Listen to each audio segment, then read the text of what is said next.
The next of the major signs, and that is the issue of Yajuj and Majuj. And the issue of Yajuj and Majuj is actually, for our modern times, I would say, one of the most, if not the most problematic of the signs of Judgment Day. And it has caused many of our youth to question, to doubt. I myself have met people that have actually left Islam because of these types of tales.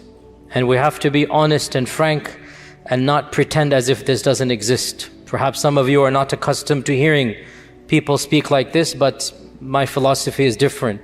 We are dealing with the crisis of people leaving our faith, our own children, our own young men and women. And of the reasons why is that we are not answering some of these issues that they bring, and we dismiss them. And I myself have discussed many of these issues with these types of people, and one of them, not the only one, but one of them is Yajuj and Majuj. So we have to be very clear and frank and think critically even as we look at our tradition. So let us begin from the beginning. Who are Yajuj and Majuj? And what does the Quran and Sunnah say about them?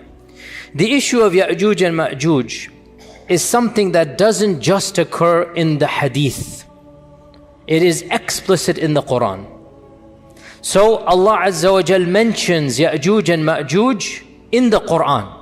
Therefore, it is pretty clear that this is not something that you can say, oh, it's only found in one hadith. No, it is found in many hadith, but even more importantly, it is found in the Quran itself. Where in the Quran? In two specific verses, only two. Only twice in the Quran, Allah subhanahu wa ta'ala mentions Yajuj and Majuj. The first of them is Surah Al-Kahf. And at the very end of Surah Al-Kahf, Allah subhanahu wa ta'ala mentions the issue of Dhul-Qarnayn, Jazakallah khair. The story of Dhul-Qarnayn. And Allah subhanahu wa ta'ala says, وَيَسْأَلُونَكَ عَنْ ذِي الْقَرْنَيْنِ. Now, this is an entire lecture and an entire tafsir altogether. I do not have time to go into Dhul-Qarnayn and the tafsir of Surah Kahf, even though it's very juicy, maybe another time. What we do know, Dhul-Qarnayn, Allah subhanahu wa ta'ala says, we gave him power in this world. And we allowed him a path everywhere. And he went to the easternmost, he went to the westernmost. There are stories mentioned in the Quran about Dhul-Qarnayn. He was a just king. He thanked Allah subhanahu wa ta'ala. He found people of all different types and persuasions. And then the final one that is mentioned, the final group of people, حَتَّى إِذَا بَلَغَ بَيْنَ السَّدَّيْنِ. When he came to essentially a valley, there's two mountain slopes coming here. وَجَدَ مِن دُونِهِمَا قَوْمًا. He found a group of people. لَا يَكَادُونَ يَفْقَهُونَ قَوْلًا. They did not understand Dhul-Qarnayn. Dhul-Qarnayn did not understand them. In other words, this was a civilization that had no middle ground. In the good old days, once upon a time, before Google Translate, how did people translate from one another? There were people, intermediaries, who had traveled to both lands. Inevitably, you would find somebody who spoke Latin and Arabic, who spoke, this language and that language. You would find somebody. Dhul-Qarnayn went to such a faraway land that the language of those people and the language of Dhul-Qarnayn had no middle ground. So Allah is mentioning this is a far-flung civilization from where Dhul-Qarnayn came from. So how then did they communicate when there is no language? They communicated with signs. When you're in a tourist in a different land, in a strange land, and you have no language whatsoever, you are forced to communicate with your hands. And mashallah, you can communicate so much with your hands, right? When you really have to, you can figure things out. So they are communicating with their symbols, with their gestures. And so they say that قَالُوا يَا ذَا قَرْنَيْنِ إِنَّ يَأْجُوجَ مَأْجُوجَ مُفْسِدُونَ فِي الْأَرْضِ. This is the first mention of Yajuj and Majuj. They say this group of people, Yajuj and Majuj, they are wreaking havoc in this world. So Dhul-Qarnayn, you are a mighty king, you are a powerful person, we will give you something. We will give you money, whatever is the symbol for money, and you build a wall. You protect us from those people. O Dhul-Qarnayn, you are clearly a man of intellect and power, a mighty king. You have a civilization we do not have. You have strength we do not have. So we want you to do something to protect us. So Dhul-Qarnayn has gone to the furthermost regions of the world, and there is a group of people even beyond that region. This is called Yajuj and Majuj. And this civilization is saying, we want protection. We'll pay you to build this barrier between us and them. So Dhul-Qarnayn says, I don't need your money. ما مكنني فيه ربي خير فأعينوني بقوة. I don't need your money. I have plenty. What are you going to give me? Rather, I understand these people are evil. So Dhul-Qarnayn sympathized with this other nation against Yajuj and Majuj. So Dhul-Qarnayn said, okay, you know, these people are really bad, Yajuj and Majuj, I'll help you. What do I need from you? فَأَعِينُونِي بِقُوَّةٍ أَجْعَلْ بَيْنَكُمْ وَبَيْنَهُمْ رَدَمًا. I need your strength. I need manual power.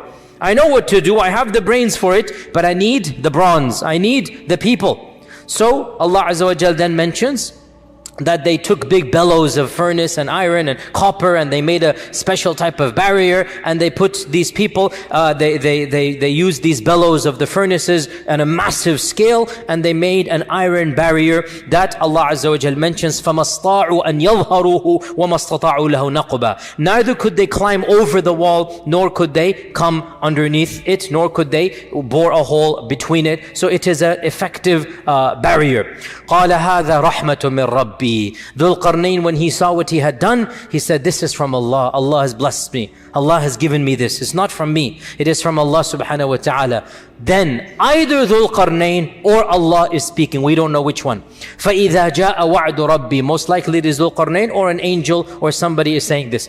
But this wall is temporary. When the command of Allah comes, then this wall will be of no use. It will be gone. وَتَرَكْنَا بَعْضَهُمْ يَوْمَئِذٍ يَمُوجُ فِي بَعْضٍ. And on that day, these groups will be like waves, just intermixing amongst one another, and the trumpet will be blown. So this is the first mention of Dhul-Qarnayn, and it deals with the wall, the first mention of Yajuj and Majuj, and it deals with the wall that was built by Dhul-Qarnayn.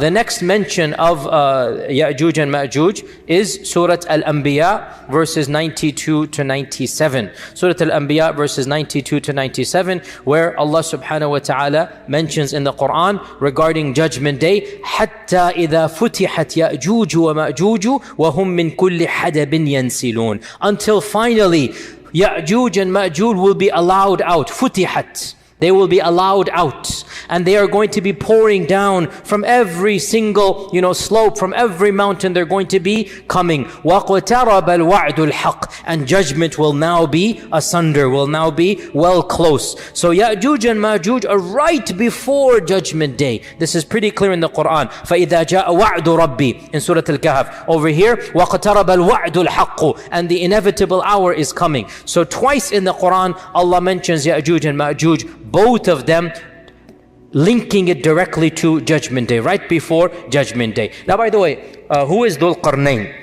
Dhul-Qarnayn is an enigmatic figure, and some of our medieval commentators, and then especially the most famous translator of the Quran of the previous century, Abdullah Yusuf Ali, whose impact in the translation was well known. All of us who grew up in the 70s, 80s, 90s, we know Abdullah Yusuf Ali's translation as being the one that had the most impact, even though, long story, but it wasn't very accurate. Number one. Number two, can you believe, this is a completely tangent, Abdullah Yusuf Ali couldn't speak Arabic properly. There's another point, he plagiarized it, but that's a whole different story, not related to our topic here. Nonetheless, his translation went viral, and in his translation and his commentary, he mentions that Dhul-Qarnayn is, who does he mention? Alexander. All of you know this, okay? He mentioned Dhul-Qarnayn is Alexander the Great. And it kind of spread amongst the masses, and this is what happens, subhanAllah, how thoughts spread, even if they're incorrect. And so many people thought Dhul-Qarnayn is Alexander, but this is really almost 100% wrong, for many reasons. Most obviously is that we know a lot about Alexander the Great. We know a lot about him. And he was not a believer in Allah, he was a pagan. He worshipped the idols. And Allah praises Dhul-Qarnayn as being a worshipper. And Allah praises Dhul-Qarnayn as being a righteous person. And Allah never praises paganism. And Allah never praises someone in this manner. And Allah Azza wa Jal mentions Dhul-Qarnayn says, قَالَ هَذَا رَحْمَةٌ مِّن رَبِّي. So Alexander, really almost impossible. Some modern commentators have said that it is the Persian King Cyrus, who ruled from around 600 to 530 BC. So we're talking about 2,600 years ago, the Persian King Cyrus. And Cyrus, they say he's a candidate because he ruled over perhaps the largest empire the world has ever seen, or maybe the second or third largest. You know, there have been these massive empires. Alexander the Great probably did rule over the most largest empire, but temporarily. The Muslims, by the way, ruled over the largest for the longest period of time. But that's a different thing. Alexander, for a period of time, had more, but it fizzled out with his death. The benefit or the beauty of Islam is that wherever the Muslims went, Islam remained, and Islam and the Muslim civilization was the largest, but it wasn't unified as solid, if you like, as it was under Alexander. So they say Cyrus. But firstly, there are a number of things that don't match up. And secondly, once again, Cyrus was a clear-cut pagan. There is a third theory that I personally am very sympathetic to. But these are just theories in the end of the day. If you don't like it or you like it, it doesn't matter. It's just my opinion or the opinion of some modern scholars. If Dhul-Qarnayn were a historic figure, what do I mean by historic? I mean somebody whom we know. Because it is always possible that Dhul-Qarnayn is pre-history, pre-recorded history, because recorded history begins around 4,000 years ago. Before that, we don't really have records. Before that, it's just unknown. It's a big black box. Perhaps Dhul-Qarnayn is of that time frame. Allah knows. As for recorded history, it goes back around 4,000, roughly 4,000 years or a bit more than that. And we know pretty much all of the massive empires and the great kings of that time frame. If Dhul-Qarnayn was one of the kings of this era, then we should know about him in terms of recorded history. Humanity would have known of these types of great kings who have conquered large swaths of the earth. So another candidate that I am personally very sympathetic to is the Persian Emperor Darius, the Persian Emperor Darius, who ruled 550 to 486 BC. And Darius ruled over most of the known world at that time, most of what we now call Asia Minor, the Caucasus, the Balkans, Central Asia, even Egypt, North Africa. He had a massive empire, and he himself traveled to the furthest east and the furthest west. And he led expeditions in his entire kingdom. And he fought against the Egyptians, he fought against the Chinese, he fought against, or the people of that region, call them what you will, but he fought against all of these people. And what is interesting about Darius, unlike Cyrus and definitely unlike Alexander, Darius was a monotheist. In contrast to the people before him and after him, we know from the books of history that Darius was an ardent monotheist. He was a strict believer in one God. He was beloved to his people. He had the reputation of being a just king. And we have records of Darius. We have inscriptions to this day of Darius in which he is saying, I am the king, Darius and whatnot, whom God has given power, whom God has bestowed power to. In other words, هَذَا رَحْمَةٌ مِّن رَبِّي. Literally, God has blessed me with this power. It is very rare to find an ancient king who basically, Fir'aun said, أَنَا رَبُّكُمُ الْأَعْلَى. Right? It is very rare to find an ancient king who is saying, look, I am a king, but the one above is the one who made me the king. He's the one who gave this to me. So, and by the way, there's also a very enigmatic inscription of Darius in which he is depicted as having two horns as well. So that kind of, adds a little bit of a spice, to the whole mix there, that Darius seems to be a likely candidate. And he was an ardent believer. Now, some can say, for those of you who know your history, but Darius was a Zoroastrian. And we say, well, there was no Islam per se at this point in time. We're talking 2,000 years ago. And Darius believed in the one supreme God that they called Ahura Mazda. And that was their name for them, but it was one God that they believed in. So Allah knows best. We are not 100% sure in any case. And it is also possible that Dhul-Qarnayn could be somebody in recorded history whom we don't know. But that seems a bit difficult to swallow for someone like me. But so those of you who wish to, they can do that. But you have two main options in my opinion. Either it's one of these historic figures or it's pre-recorded history. But then the issue comes again to make the issue more enigmatic. Generally speaking, Quranic history is recorded history. Yani only Nuh and some are pre-history. Otherwise, Ibrahim, Ismail, Ishaq, the rest of them, they're basically in the time frame that most civilization is known. So Allah Ta'ala knows best. In any case, Dhul-Qarnayn is called Dhul-Qarnayn according to our tradition, either because he had 2 streaks of white hair, or because he wore a helmet with 2 horns, and Darius is depicted as 2 horns, or because he went to the east and the west. So the Qarn here is east and west, so the owner of the east and the west. So this is the notion of Dhul-Qarnayn. Now we're going to get to Yajuj and Majuj. Before I talk about my own understandings and whatnot, let's see what else is mentioned. So this is Yajuj and Majuj in the Quran. We don't have much about them other than they seem to be a race of savages. They seem to be a race that is barbaric, killing, looting, plundering. And Dhul-Qarnayn, who has never met them, is sympathetic that these people are bad. He just wants to build a wall to protect these strangers from Dhul-Qarnayn. So what does the ahadith say? The ahadith are numerous. In fact, in the 6 books of hadith, there are around a dozen narrations of Yajuj and Majuj. So it's not a small amount. There are around a dozen, Bukhari and Muslim have around 6 or 7. So it is mentioned in the most authentic books, Yajuj and Majuj. The concept of Yajuj and Majuj is found in our tradition.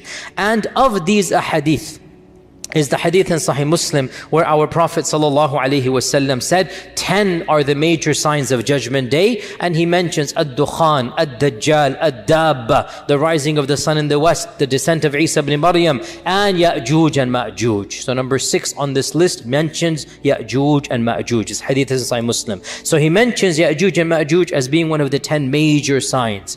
In another hadith, Sahih Bukhari, this is the Bukhari hadith, the Prophet ﷺ, actually the Muttafaq Ali, Bukhari and Muslim, the Prophet ﷺ said that he quoted the verse in the Quran that يا أيها الناس اتقوا ربكم إن زلزلة الساعة شيء عظيم يوم ترونها تذهل كل مرضعة عما أرضعت وتضع كل ذات حمل حملها وترى الناس سكارى وما هم بالسكارى ولكن عذاب الله شديد. This is the beginning of Surah Hajj, and Allah subhanahu wa ta'ala mentions in it that this is Judgment Day, that O mankind, fear your Lord.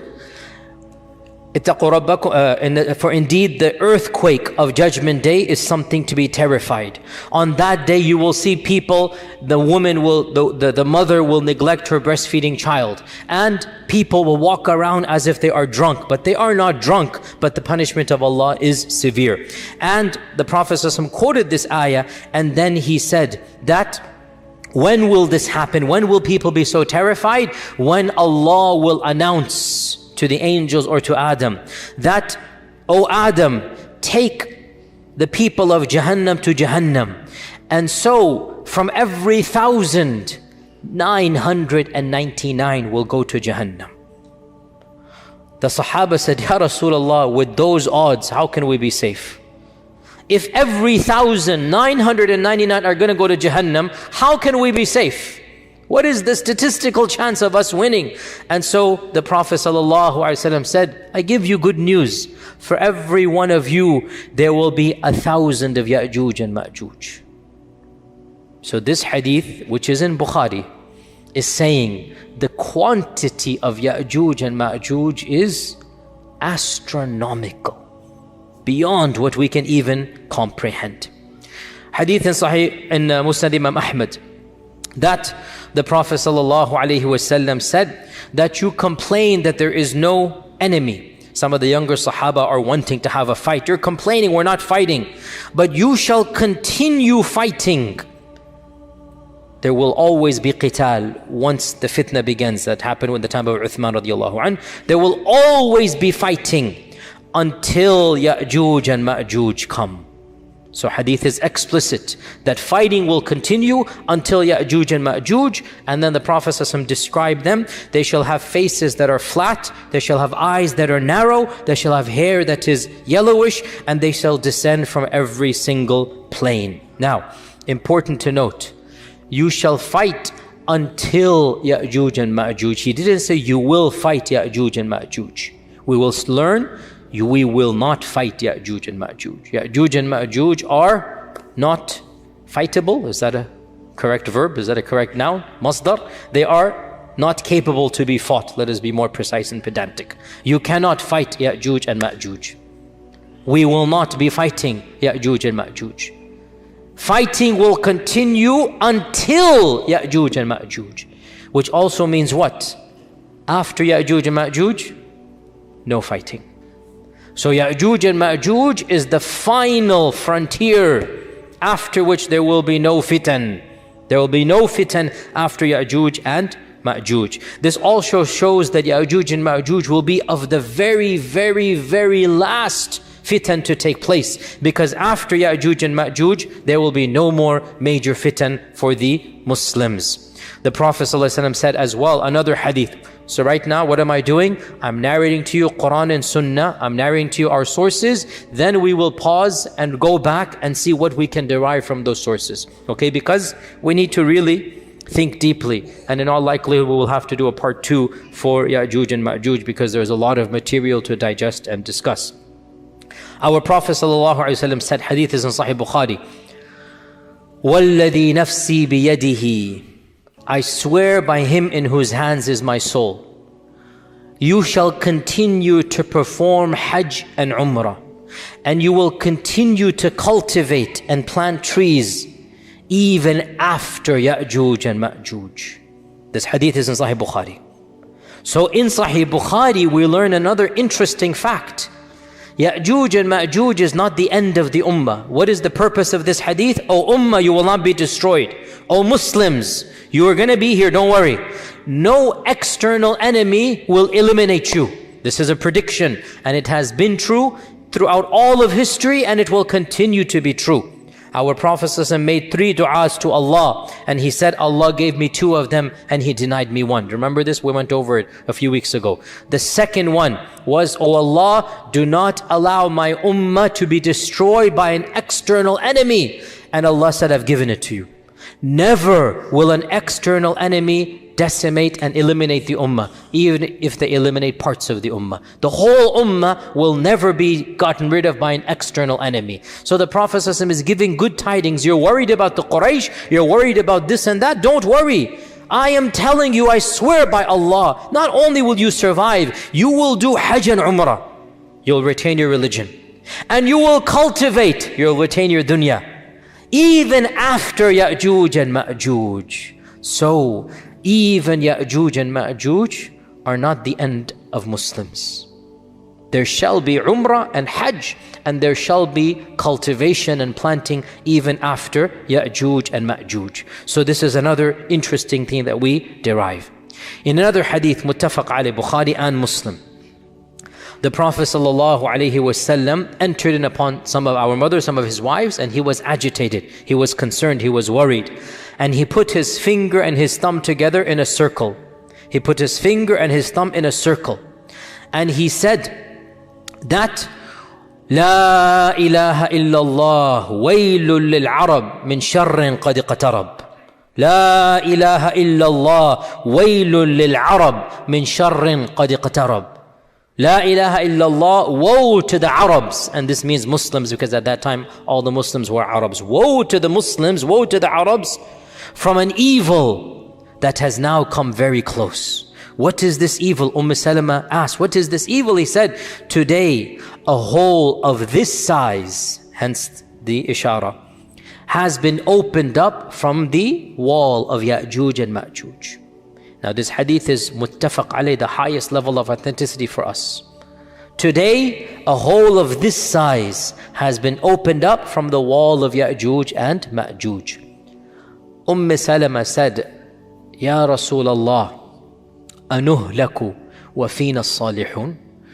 Will we be destroyed and there's still righteous people amongst us? will piety not save us? And our Prophet ﷺ said, Na'am, إِذَا كَثُرَ الْخَبَثِ. Yes, even if they're still pious people, but if filth is prevalent everywhere, the piety of some individuals will not protect you. It might protect them on Judgment Day. It might protect them. In fact, it will protect them on Judgment Day. But societies will not be protected when corruption and evil and fitna and licentiousness and nudity and fahisha is rampant everywhere. The piety of a few folks will not prevent the adhab of Allah from coming. Nasallallahu salama wal afiyah. If you understand this hadith, then you should make sure you are at least pious. So this hadith tells us that Yajuj and Majuj's wall has a hole this size in the lifetime of the Prophet sallallahu alaihi wasallam. Hadith in Tirmidhi, in which Abu Hurairah narrates that every single day Yajuj and Majuj try to dig out. And every day they are met with an angel. And the angel tells them, enough for today, go back. And so they go back until finally, on the final day, the angel mentions the famous phrase, Insha'Allah, come back. And the next day when they come back, so the narration is very long, it basically means every day they come back and they find all of the work that they have done goes back to nothing. They have to start from the beginning again. Until the last day, when they find they come back, the work of yesterday is still there. They still are carved in. So now they start from where they left off and they break through. So this is a hadith that mentions that Yajuj and Majuj are carving every day, and that every single day they get to a place until the angel turns them back. In another hadith in Sahih Muslim, we learn that after the Dajjal is killed, Isa will congratulate his followers and give consolation to his followers. And within that time frame, or a very short time frame, Allah will inspire Isa that a new group has come. Ibadalli, creations of mine have come.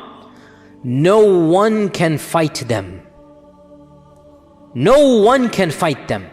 So take my servants and go to Jabal Tur, go to Mount Tur and protect them over there.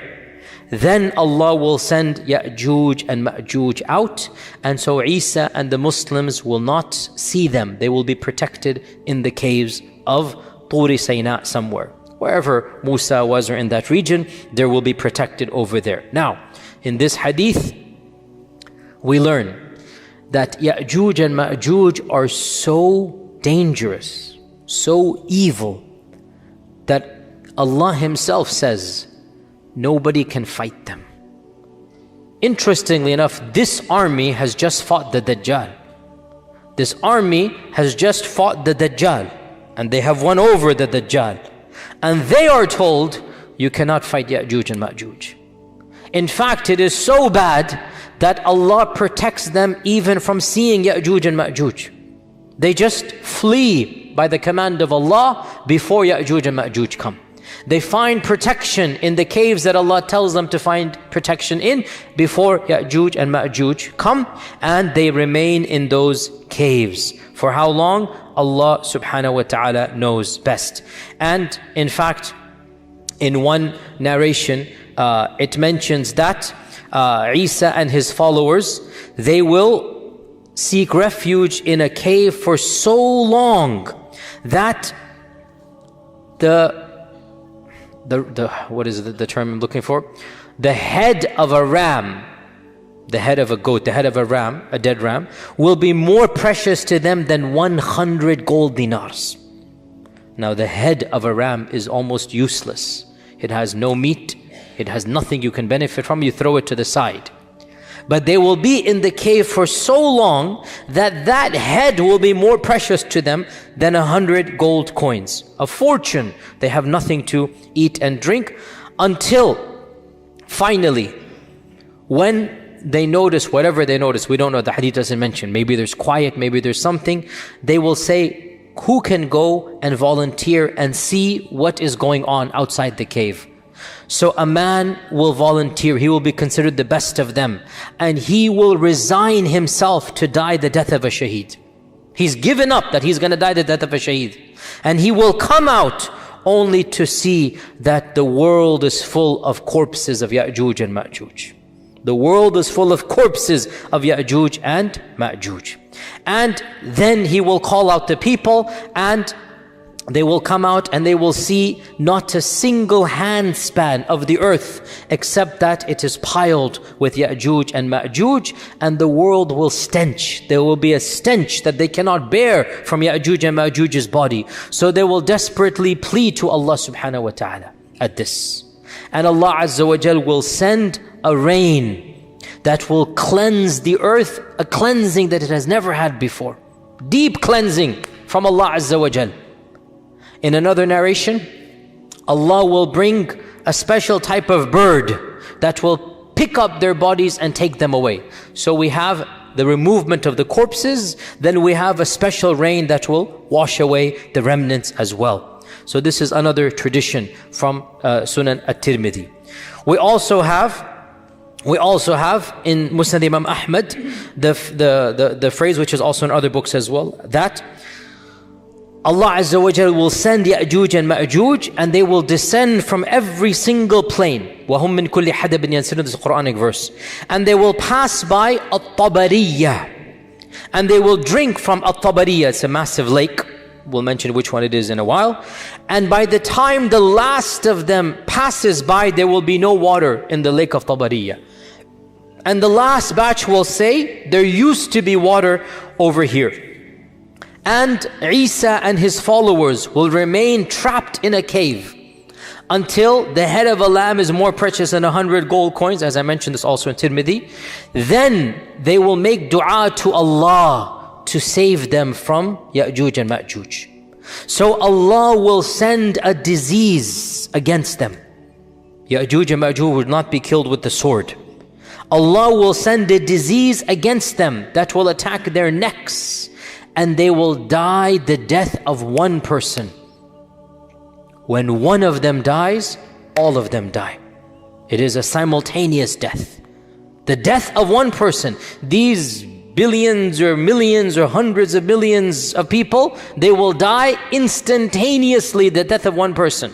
The death of one person, and then this man will come out. The hadith goes on the back to the one that I mentioned. The man will come out terrified, scared. He will find everybody is already dead. Then Isa will come out. They will find not a single space to stand except the bodies will be rotting. So Isa will make dua again. So Allah will send birds with the necks of Bakhtari camels. Bakhtari camels, the Bactrian camels, the camels that have these U-shaped necks. There will be birds like this. Massive birds will come, maybe Tayran Ababil, something like this. They will take them and then throw them wherever Allah subhanahu wa ta'ala wills. So this is another narration.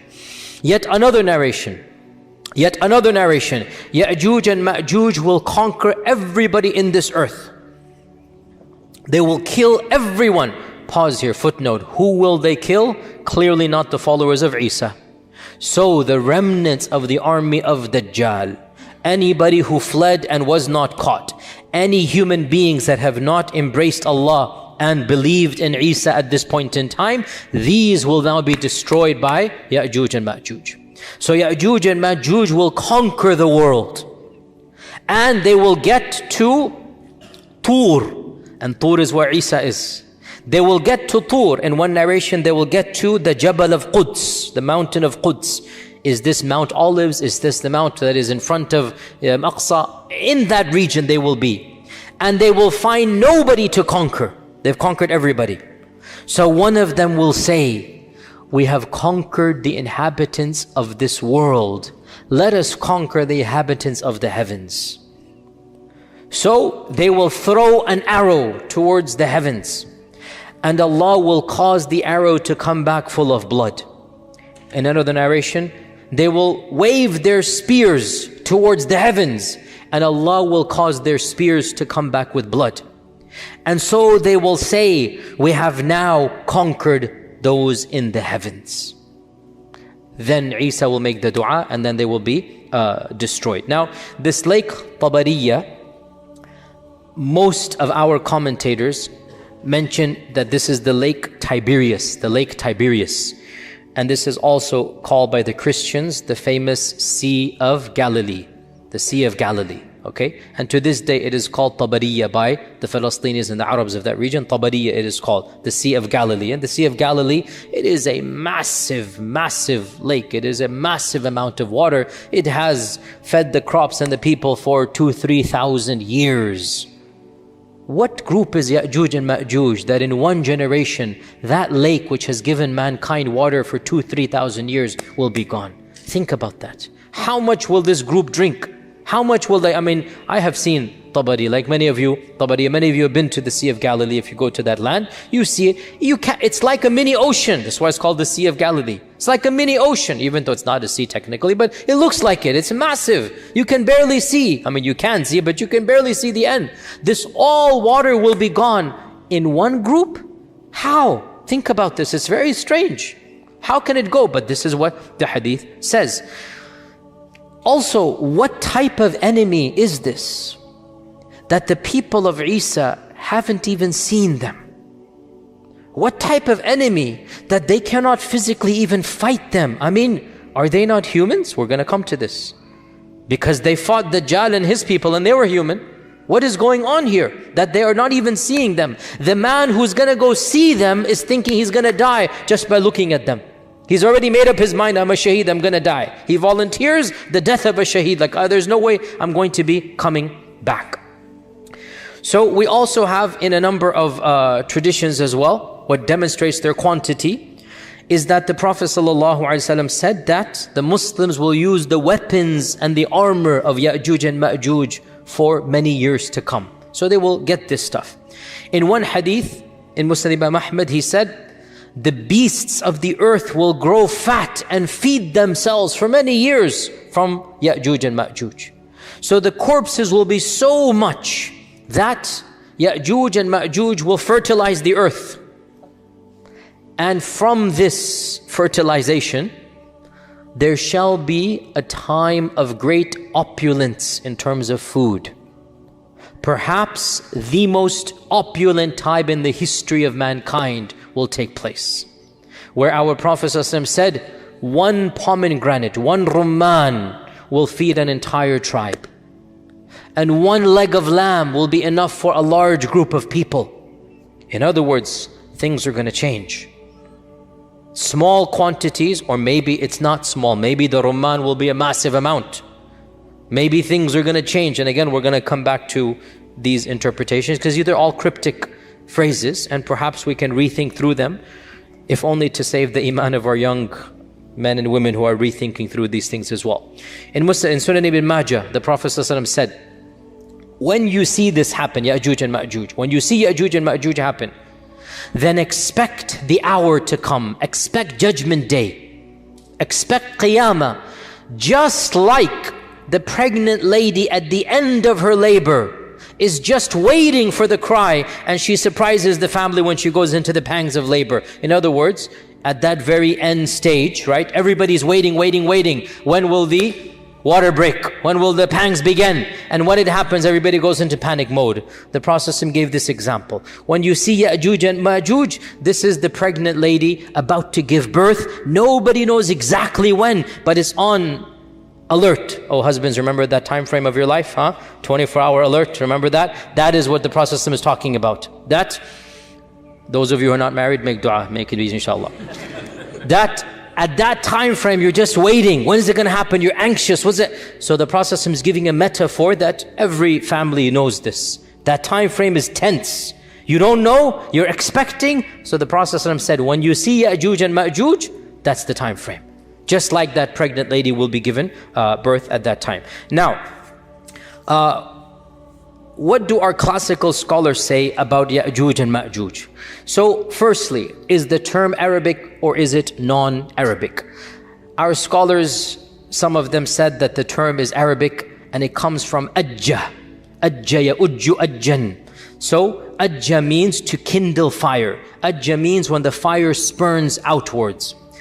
However, in my humble opinion, it is not sound to read in Arabic meanings to proper nouns that are found in the Quran and Sunnah. because Arabic is a language that has come, in the time of our Prophet, it reached its pinnacle, but it wasn't around 10,000 years ago. It was another language back then. If you know the study of linguistics, if you know languages evolve. Languages are things that are fluid. Language never stays the same. It is something that comes and goes, and all languages are interconnected in the great family of languages, and you have these, language bundles, if you like, the Afro-Asiatic language, the Semitic and Hebrew languages, the Romance languages. You have these language bundles that are all interconnected, and interestingly enough, footnote here, they all go back to one language. There is the mother of all languages. And why are we talking about languages? Let's get back to Yajuj and Majuj. So they say that Yajuj and Majuj goes to Arabic, and I say, I'm not buying it. It's a classical noun. It has very little to do with Arabic. As well, the term Yajuj and Majuj is found in pre-Islamic literature, Gog and Magog. It is found, it is pre-Islamic, Gog and Magog. And it is mentioned in the Old Testament, Gog and Magog, and in the New Testament. The book of Revelations mentions the release of Gog and Magog, that Gog and Magog are going to gather for the battle. So this is in the book of Revelations, and this predates Islam. So there's references to Gog and Magog that they're going to gather for the great battle as well.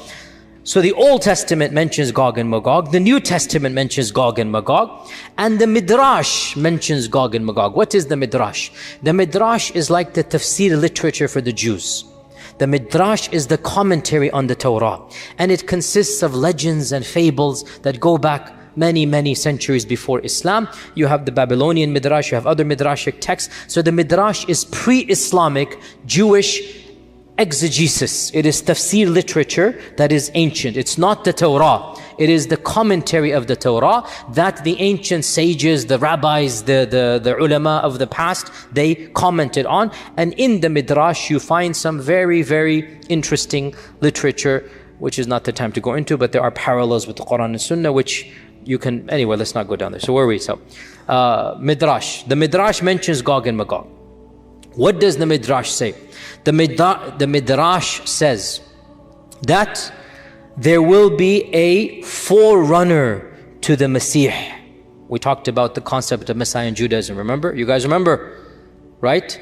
And Moses Maimonides put belief in the Messiah as a part of his 13 points of Aqidah. Is it the 11th or the 12th point? We're going to believe in the Messiah. A day will come when the Messiah will come. It is a part of Jewish literature. What I didn't tell you in that class 2 weeks ago, because it's not related, but now I should have mentioned it in hindsight, they actually, or some segments of Judaism, believe in two types of Messiah, the minor Messiah and the major Messiah. Now that we're talking about Gog and Magog, I have to bring this up. So they say that there will be a forerunner to the real Messiah. And this forerunner will defeat Israel's enemies. When they say Israel, they don't mean the country, they mean Bani Israel. Remember this, right? When the Midrash says Israel, they mean mu'mins, Muslims, i.e. Jews from their perspective. You understand? They don't mean the country. So they say that this Jewish messianic precursor, the minor Messiah, will defeat Israel's enemies, Gog and Magog, and then the real Messiah will come, and then judgment will take place, and then the righteous will be rewarded, meaning with Jannah, if that's their reward. Now, this is interesting because this is Midrashic literature, and it mentions two figures. And it mentions Gog and Magog, and it mentions Judgment Day, all in the same paragraph. Allahu A'lam, we have the Mahdi, we have the Messiah, we have Gog and Magog, we have Yawm al-Qiyamah, all in the same paragraph as well. We find those things. Now, I did mention briefly there are two ways to interpret these things. If you're a secular, agnostic, atheist, if you're a person who believes in history and not God, then you will say, look, Muslims, Jews, they are taking from one another, right? And that's the standard interpretation of modern day academics. The Great Flood is a myth that transcends all civilizations according to modern historians. As I had mentioned, I think earlier, the Great Flood is a myth. I'm saying as a secular historian, it is a myth that transcends all civilizations. Every civilization believes in a Great Flood. You can analyze this and say, okay, this means it's a common folklore literature. The Old Testament has it, the Quran has it, native Indians has it, the Aborigines have it. So there is a myth of a Great Flood. Or you can flip it around 180 degrees and you can say the reason why all of these civilizations have the myth of the Great Flood is because it's not a myth, it's a fact. You can flip it around, and that's what we would do. So the fact that the Midrash mentions the pre-Messiah, Gog and Magog, the Messiah, Qiyamah, and Islam mentions it, could be the source is the same. Maybe that's why there's so much parallel between the two. So Gog and Magog is mentioned, we said, in the Quran and Sunnah. It is mentioned in the Old and New Testament. It is mentioned in Midrashic literature. How have our historians understood Gog and Magog, Yajuj and Majuj? Ibn Kathir mentions, let's try to finish this up today because I don't want to go too late. Ibn Kathir mentions that Yajuj and Majuj are from the children of Adam. They are Bani Adam. They are not an alien species. They are flesh and blood like us. And some of our early historians, and this is not Quran and Sunnah, this is just folklore and history, they say Yajuj and Majuj goes back to Yafith ibn Nuh. Yafith ibn Nuh. Now, this motif is biblical and it is found in the Tabi'un. It's not in the Quran and Sunnah. It is biblical and we find it in our early history. And that is that Noah had 3 sons. Sam and Ham and Yafith. This is a common motif that is found in the Old Testament. It is something that the Semitic races believe in, and it is found not in the Quran, not in the Sunnah, but in where? Early Islamic historical traditions. Which is why we don't necessarily have to believe in it. If it was the words of Allah and His Messenger, سَمِعْنَا وَأَطَعْنَا. If it's the word of a tabi'i, or even a sahabi, because this is history and it's not ilm al-ghayb, we don't have to accept it. So this issue we find it in the Tabi'un, that Noah had 3 sons. Sam, Ham and Yafith. And from Sam we get the Semitic peoples, the Arab and the Hebrew race, and also according to this interpretation, Faris and Rum, the Persians and the Romans, right? Hence why, again, bit of a tangent. Problem is I love these tangents and I don't have time. See, that was a bell. Don't go into these tangents here, huh? Back in the 1910s, when there was race laws in America, there were race laws in America. Hitler got his race laws from America, by the way. A tangent upon a tangent, there you go. There was a problem. How do we classify Arabs? How do we classify Arabs? How do we classify Desi Lok? A Hindu sued in the Supreme Court. And he argued, I'm not making this up. You can look this up, a famous case. I forgot the title. Singh versus, no, it wasn't Singh, I'm joking, that was just a joke. That was a, scrap that. But it was a Supreme Court case. And he argued that he argued he's Aryan. Aryan mean Caucasian. In fact, he said, I am the Asli Aryan. You guys are Naqli Mal, I'm the real guy. And he used these race theories, and from this as well, Middle Easterners said, well, we are Caucasians. We are the descendants of Sam. They brought in the Bible. We are this. So this is now a theory that they had. And that is why to this day, some people say if you're Arab or Desi, you're technically Caucasian. And in fact, all of this is a little bit antiquated, to be honest. These views and whatnot, they don't add up scientifically. So all of this is, anyway. But the point is, this is the notion that Sam is Semitic. And Ham is the father of the Barbar and the Qibt and the Sudan. So African peoples, Ham. And Yafith is the father of the Atrak and the Slavs and the Yajuj and Majuj. So the Russians and the Mongolians and whatnot are Yafith. To be brutally honest, this entire trope smacks of racism. And it's not found in the Quran and Sunnah, and it seems to be biblical, and it seems some of our early commentators copied and pasted from the Old Testament, which is actually very common. There's a genre called Israeliyat, where some of our earliest scholars, they would study the Midrash and they would study the Jewish folklore. And at that time, the Jewish folklore was considered to be a civilization worthy of admiration and respect. So they would take this and then speak it in Arabic to the masses, and the people would think that this is a part of Islamic folklore, even though it is coming from the Midrash. And this is well known, but I'm not inventing this up. It's called the Israeliyat. Look this up. So Allah knows best. I am very skeptical of all of this in any case. So Ibn Kathir says they are the children of Yafith. That's what I'm trying to say. All of this was that. And this is the standard interpretation of the majority of our medieval scholars. The fact that Yajuj and Majuj are Bani Adam, it seems pretty clear from our tradition. Bani Adam means human beings. And we learn this from a number of evidences. Of them is the famous hadith in Bukhari itself, where Allah says to Adam, "O Adam, take the people of hell to hell, and he shall take his children." And that's when the 999 will go. So the fact that his children includes Yajuj and Majuj shows that they are Bani Adam. Okay, now we have some really bizarre interpretations that are found in our books. And again, we have to be a bit more discerning. Just because it's written in Arabic doesn't mean it's the gospel truth. Pun definitely not intended. Just because we find it in an ancient book doesn't mean anything. We find ancient books written in our tradition that mention bizarre stories, truly mind-boggling. Some of the earliest books like Ka'b al-Ahbar and others. And there is a tradition found that once Adam had a wet dream and his fluid fell on the earth, and that earth sprouted forth and it became Yajuj and Majuj. So we find this in our folklore, and we find it in respectable medieval books. And that's why, dear Muslims, we do need to be critical of our own tradition. We do need to be. Our ancient scholars were not infallible. We respect them, wallahi we do. But they were people of their time and place, and we need to look at it in our time and place and be cognizant of their humanness as we are cognizant of our humanity as well. So this is also found that Yajuj and Majuj are Bani Adam but not Bani Hawa. Go figure. In any case, getting back to Yajuj and Majuj, time is so limited, I have so much to say. Let's see if we can summarize this.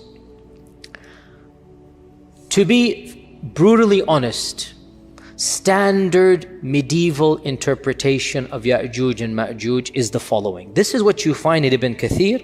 You find it in the tafsir literature of As-Samarqandi and of Al-Tha'labi, and basically this is the mainstream interpretation for our classical and middle ages of Islam. Ever since the beginning of writing tafsir, let's say 300-400 Hijrah, up until pre-modernity, up until going to CE 1800s or whatnot. If you look at any book of tafsir, any book of history, the notion was the following.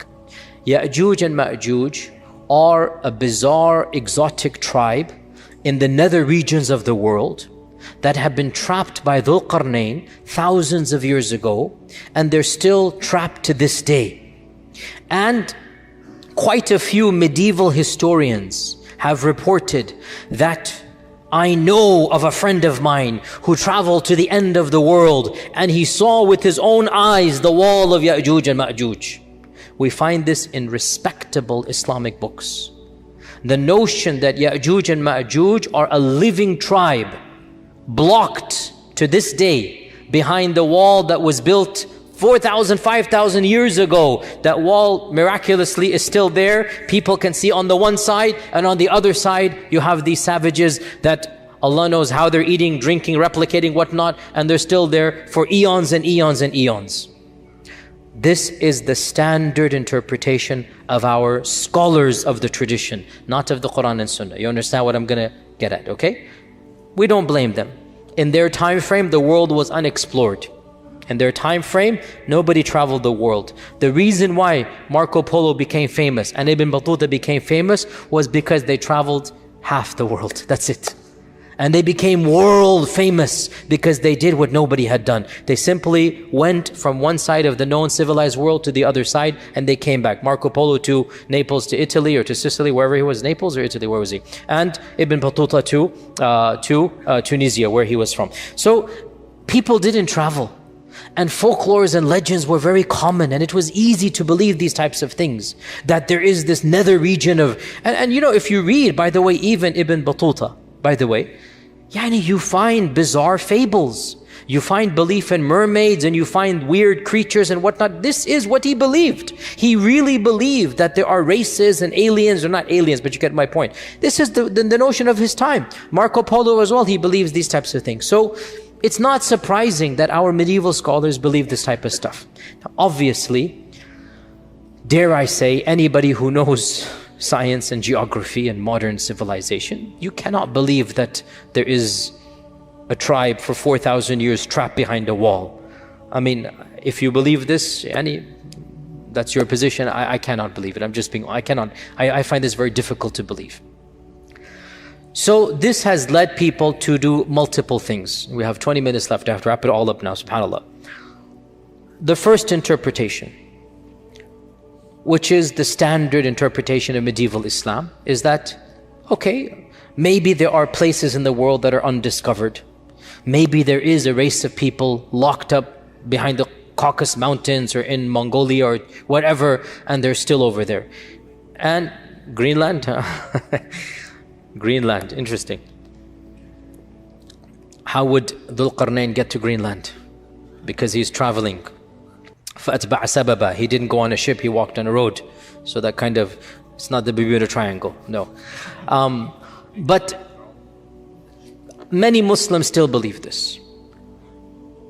I have nothing to say to this. If you believe it, I have nothing to say. I don't believe it, is all I'm trying to say. I'm not trying to dismiss any person's belief, and this is the belief of medieval scholars. If you still believe that there's a big wall that is lasting for thousands of years, and by the way, no human structure is that fortified for 4,000 or 5,000 years that nothing happens to it. Even the Great Wall of China needs to be built up or whatnot. I mean, it doesn't work that way. But anyway, if you believe, and anyway, so this is, what can I say? If you believe it, you believe it. I am somebody who, what can I say? My mind doesn't believe this. Others have said, we need to reinterpret Yajuj and Majuj metaphorically. And this goes back to another thing that I kept on stalling when we talked about the Dajjal, because I wanted to talk about it with Yajuj and Majuj. And that is this newfangled interpretation, and it is newfangled. You do not find it in pre-modernity. This is a very modern interpretation. It only begins in the 60s and whatnot, and it has now become common, very common, so much so that many famous people, many mainstream people are explicitly or implicitly saying it in this land and in some islands in the Bermudas as well. There's a famous person who's well known for this type of theory. No names mentioned. It's not my philosophy to mention names typically. Where they say Dajjal and Yajuj and Majuj are symbolic. Symbolic. It's not an entity. Dajjal is, he will say, globalization. And Yajuj and Majuj, they might say Russia and America, the superpowers. And honestly, I mean, okay, jokes aside, I admire the fact they're trying to salvage the tradition, because they understand that mainstream interpretation doesn't make sense. So they're trying to salvage the tradition, and they say, you know what? Dajjal is a demonic force. Dajjal is a global empire. Dajjal is the new world order. Then you get into the triangle and the eye and this and that, and the whole rabbit's hole begins. You can now, once you go down the rabbit's hole, make dua, there's nothing to be done once a person goes down that hole. What can I say? If a person believes this as well, the problem comes. The same traditions that you get the concept of Dajjal from, those same traditions tell you a lot about the Dajjal. So you can't pick and choose and reinterpret everything.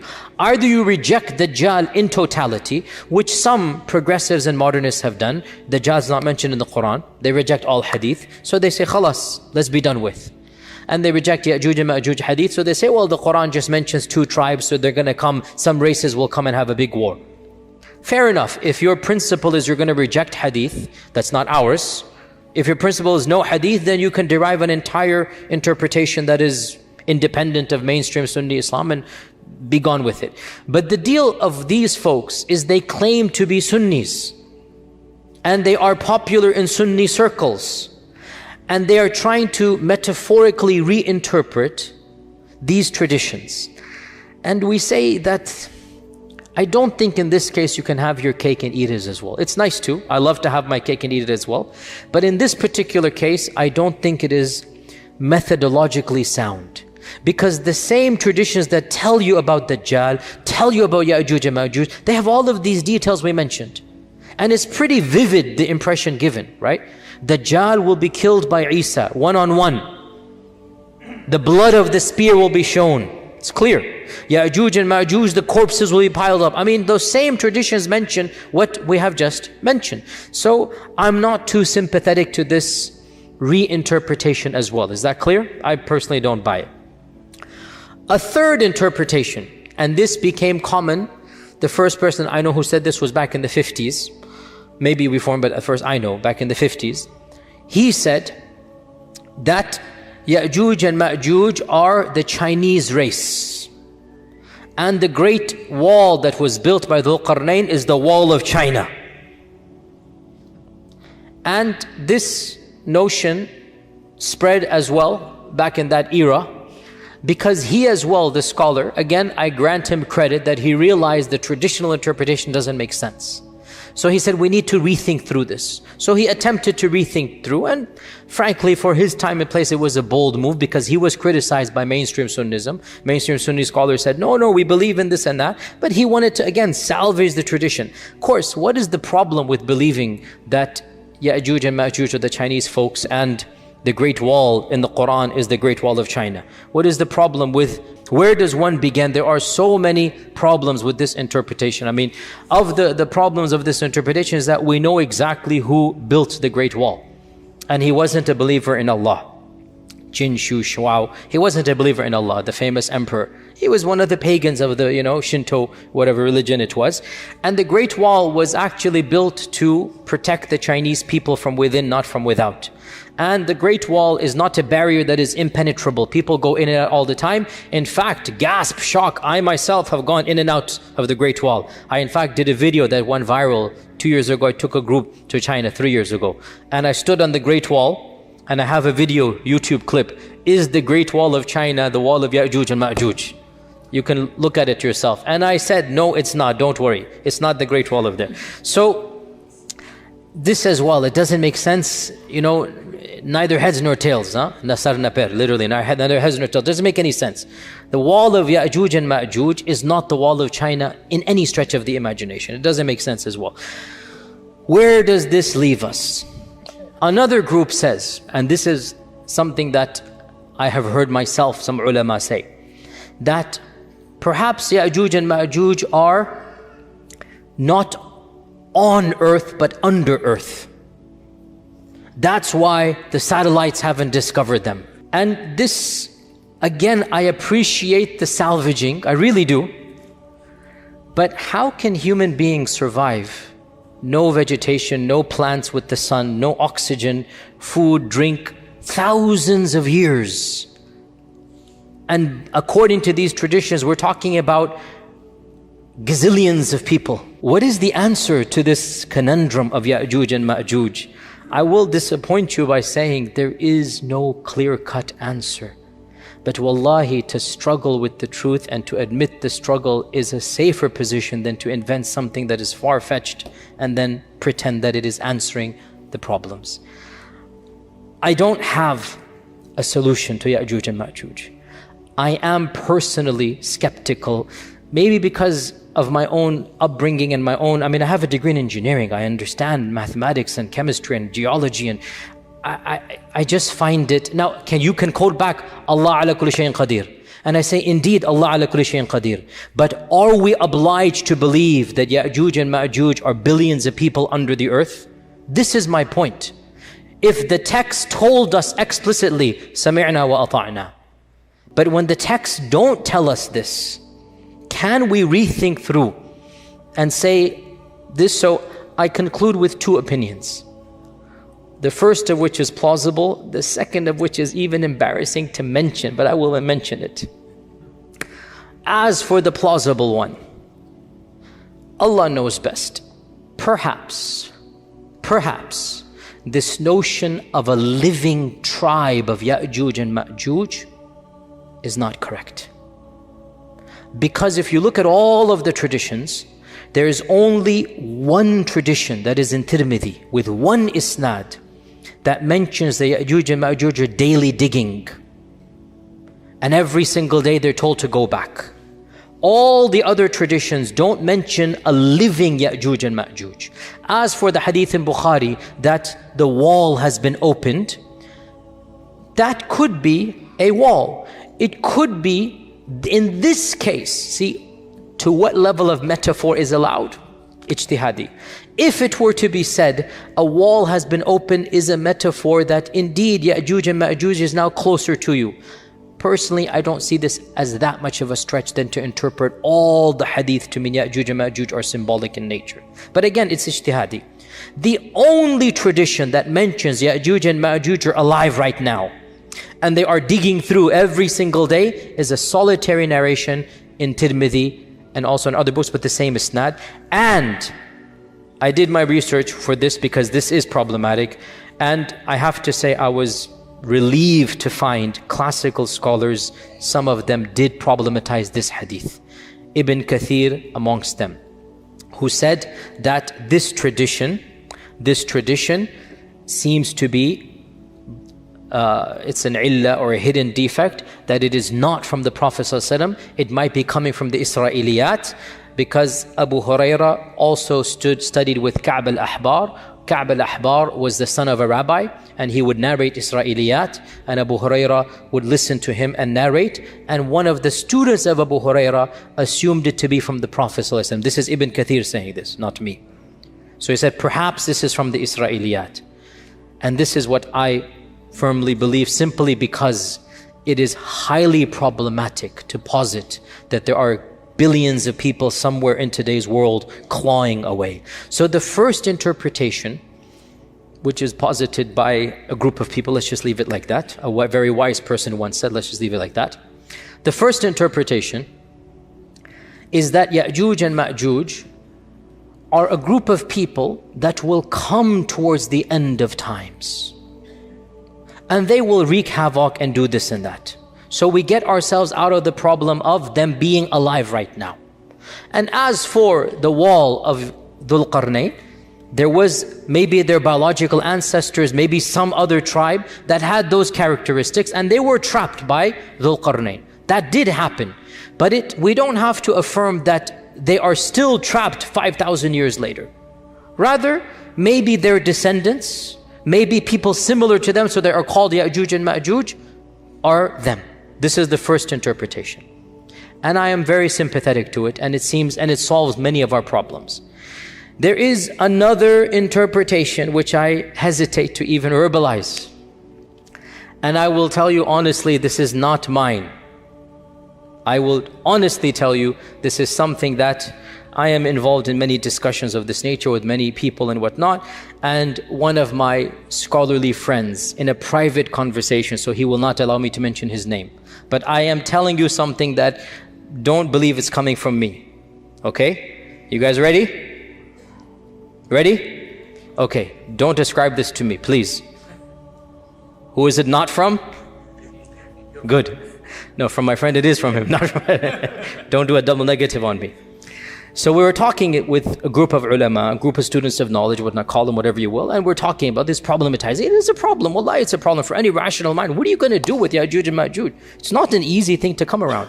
And even he was hesitant, but he brought it up. He said, let's look at these traditions again. We see that first and foremost, Yajuj and Majuj seem to be human but not human. You see where this is heading. And they seem to be a race of people that cannot be fought. And they seem to be doing things that are bizarre, drinking up all of this water. That's not, humans can't do that. Mentally, they don't seem to be 100% there when they think they can kill the people of the heavens. This isn't normal. This isn't rational. The regular human beings alive, the followers of Isa, are so terrified of this group that they don't even want to see them. They're fleeing away from them. They will not fight them. The hadith mentions they will not be able to be fought. لا يدان أحد من قتالهم. And he mentions, if you look at the popular imagination of our times, you find a genre of literature and horror movies. You see where this is heading. And he mentions the word. And my jaw just dropped and I laughed. I said, are you serious? He goes, hear me out. Don't call them that word. For those who don't know the word, maybe the youngers can tell them later on. Don't call them that word, but the concept. What if we're talking about chemical warfare, we're talking about Dajjal, we're talking about the bird falling down, things are happening, weapons being unleashed, weapons beyond our understanding. What if the concept is there that these groups of people are human but not quite human? And they're doing all of these things, and everything just started clicking in my head. Check, check, check, check. I'm like, this is so ridiculous. You will never find me saying this in a lecture, and here I am in a lecture saying it. But in any case, Allahu A'lam, frankly, it makes more sense than believing that 1 billion people are somewhere in Timbuktu or Zimbabwe or some faraway land. It makes more sense to me. Because Allahu A'lam at the end of time, also, yes, the key point, they shall die the death of one man. How will they get gotten rid of? Allah will send a disease, some type of antivirus, some type of vaccine. I'm just saying what my friend said. Because the hadith mentions this explicitly, does it not? Allah will send something that will get them in the neck, and they will die the death of one person. So when my friend kept on going over all of these points, my laughter turned to a serious contemplation. And I said, but how do we tell the public this? Then I said, I'll just project it onto my friend, which it is true, it is coming from him. And I'll take myself out the picture so that as you laugh at my friend, but the laughter will slowly turn to contemplation, and deep down inside you'll realize this makes a lot more sense than anything else out there.